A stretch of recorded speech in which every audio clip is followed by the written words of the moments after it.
Haya watu wangu, msanii kutoka Tanzania, msanii ambaye nampenda sana na anapendwa na watu wengi kwa jina Nay wa Mitego. Ametoka na hit kali, ngoma nyingine kali sana, watu tuko busy.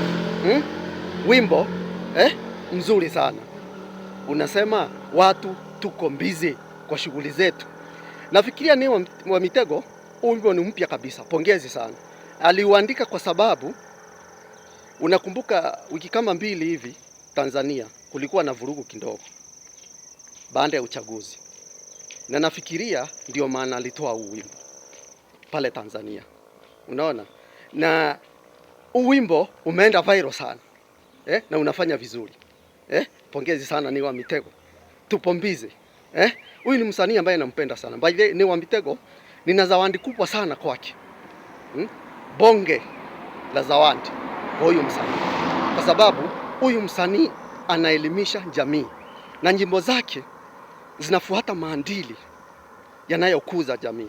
Pongezi sana Nay wa Mitego, pia sisi tupo busy. Pongezi sana.